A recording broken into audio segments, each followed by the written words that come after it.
Hello दोस्तों, मेरा नाम है जितेंद्र कबीर और आप देख रहे हैं जीके लर्निंग पॉइंट। आज की इस वीडियो में हम सुपर टेट 2019 के 69,000 शिक्षक भर्ती के जीवन कौशल वाले पार्ट को सॉल्व करेंगे। तो चलिए शुरू करते हैं। सबसे पहले आप जीवन कौशल का सिलेबस देख लीजिए, जहाँ पे आपको 10 प्रश्न करने हैं और 10 प्रश्नों के लिए आपको 10 नंबर मिलेगा, मतलब प्रत्येक प्रश्न के लिए 1 नंबर। जिसमें पहला चैप्टर है व्यावसायिक आचरण एवं नीति और दूसरा चैप्टर है प्रेरणा, जिसे अभिप्रेरणा कहते हैं और अंग्रेजी में मोटिवेशन कहते हैं। नेक्स्ट चैप्टर है शिक्षक की भूमिका, जिसमें सुविधा प्रदाता के रूप में, अनुसरणकर्ता के रूप में, नेतृत्वकर्ता के रूप में, मार्गदर्शक के रूप में और परामर्शदाता के रूप में। अगला चैप्टर है संवैधानिक एवं मानवीय मूल्य और अंतिम चैप्टर है दंड एवं पुरस्कार व्यवस्था का प्रभावी प्रयोग। प्रश्नों को सॉल्व करने से पहले हम जान लेते हैं कि जीवन कौशल होता क्या है। तो जीवन कौशल यह सकारात्मक व्यवहार की वह क्षमताएं हैं जो एक व्यक्ति को अपने जीवन की मांगों एवं चुनौतियों से निपटने में सहायता करता है। तो चलिए प्रश्नों की तरफ बढ़ते हैं और आपको बता दें कि 69,000 शिक्षक भर्ती के सभी विषयों के प्रश्नों को सॉल्व कराया गया है, जिसे आप डिस्क्रिप्शन में प्लेलिस्ट की लिंक दी गई है, उस पर क्लिक करके आप सभी विषयों के सॉल्व को जरूर देख लीजिए। तो पहला प्रश्न आपके सामने है, जीवन कौशल का मुख्य उद्देश्य होता है क्षमताएं विकसित करना, चुनौतियों एवं मांगों के अनुसार योग्यता का विकास करना, प्रत्येक प्रश्न का उत्तर प्राप्त करना, अच्छा शिक्षक बनना। तो आपके को बता दें, जीवन कौशल का मुख्य उद्देश्य होता है कि जीवन की चुनौतियों एवं मांगों के अनुसार योग्यता का विकास करना। बढ़ते हैं अगले प्रश्न की तरफ। अभिप्रेरणा की मूल प्रवृत्ति का सिद्धांत के प्रतिपादक हैं। तो अभिप्रेरणा की मूल प्रवृत्ति के प्रतिपादक विलियम मैकडूगल हैं। इसे अंग्रेजी में इंस्टिंक्ट थियरी कहते हैं, इसको मैकडूगल ने दिया है। मूल प्रवृत्तियाँ कुल 14 होती हैं और इसे मैकडूगल के द्वारा दिया गया था। तो यहाँ ऑप्शन नंबर 3 सही है। वहीं बात करें फ्रायड की, तो इन्होंने मनोविश्लेषणवाद के ये जनक माने जाते हैं। क्लार्क हल ने सबलीकरण का सिद्धांत दिया था और मॉर्गन और मूरे ने पर्सनालिटी टेस्ट के लिए TAT टेस्ट दिया है। बढ़ते हैं अगले प्रश्न पे। सहानुभूति कौशल में व्यक्ति, पहला ऑप्शन है दूसरे की परेशानियों को समझता है, दूसरे को पसंद करता है, दूसरों की इच्छा अनुसार कार्य करता है, हमेशा भ्रम में रहता है। तो सहानुभूति में व्यक्ति दूसरों की परेशानियों को समझता है, क्योंकि यहाँ पे जब आप दूसरों की परेशानियों को समझें उसके प्रति तब सहानुभूति रखते हैं। यहाँ पे 2 टर्म होता है, एक सहानुभूति होता है, एक समानुभूति होता है।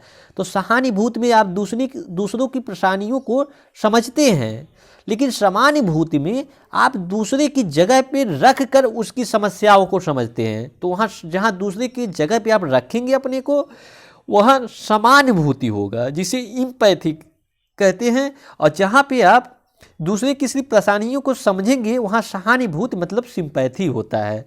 बढ़ते हैं अगले प्रश्न पे। पुरस्कार किस प्रकार का अभिप्रेरणा है? तो पुरस्कार जो है किस प्रकार का अभिप्रेरणा है? तो आपको बता दें कि पुरस्कार किसी अच्छे या वांछनीय व्यवहार को बढ़ावा देने के लिए दिया गया प्रोत्साहन होता है और पुरस्कार एक धनात्मक एवं प्रत्यक्ष रूप से दिए जाने वाला अभिप्रेरक है। तो यहाँ पे ऑप्शन नंबर 1 सही है कि पुरस्कार धनात्मक एवं प्रत्यक्ष प्रकार का अभिप्रेरणा है। बढ़ते हैं अगले प्रश्न पे। शिक्षा का अधिकार अधिनियम मतलब RT एक्ट किस वर्ष प्रभावी हुआ था? यहाँ पे आप लोग ज़्यादा कंफ्यूज होंगे, क्योंकि इसका नाम ही है RT एक्ट 2009, RT एक्ट 2009। लेकिन यहाँ पे 2009 में ये बना था, यहाँ 2009 में बना था। प्रभावी 1 अप्रैल को यहाँ पे प्रभावी हुआ था। 2010 को यह जो है 1 अप्रैल 2010 से ये लागू हुआ था। वहीं बात करें 2005 में तो NCF आया था। तो यहाँ पे ऑप्शन नंबर 2 सही है कि शिक्षा का अधिकार अधिनियम 1 अप्रैल 2010 को लागू हुआ था। बढ़ते हैं अगले प्रश्न पे। मूल्य वह है जो मानव इच्छाओं की तुष्टि करे, यह विचार दिया गया है। तो यह विचार अर्बन के द्वारा दिया गया है। यहाँ ऑप्शन नंबर 3 सही है। बढ़ते हैं नेक्स्ट प्रश्न पे। निम्नलिखित में से कौन सा सामाजिक प्रेरक है, मतलब सोशल मोटिव कौन सा है? क्या आत्मगौरव है, प्रेम है, भूख है, प्यास है? तो आपको बता दें कि प्रेम, भूख, प्यास ये हमारी फिजिकल नीड्स हैं, लेकिन हमारा आत्मगौरव जो होता है, सेल्फ प्राइड, ये सोशल नीड होता है। तो यहाँ पे ऑप्शन नंबर 1 यहाँ पे सही है कि सामाजिक प्रेरक आत्मगौरव होता है, बाकी प्रेम, भूख, प्यास ये हमारा फिजिकल नीड में आता है। बढ़ते हैं अगले प्रश्न पे। अलग ढंग से कार्य करने तथा नए तरीकों का इस्तेमाल करने की योग्यता कहलाती है। तो इस योग्यता को हम सृजनात्मकता यानी क्रिएटिविटी कहते हैं, क्योंकि क्रिएटिविटी में आप जो है फ्लेक्सिबिलिटी, फ्लुएंसी और ओरिजिनलिटी के साथ जो है किसी काम को करेंगे, वही आपका जो है सृजनात्मकता कहलाता है। तो यहाँ ऑप्शन नंबर 1 सही था। बढ़ते हैं अगले प्रश्न पे।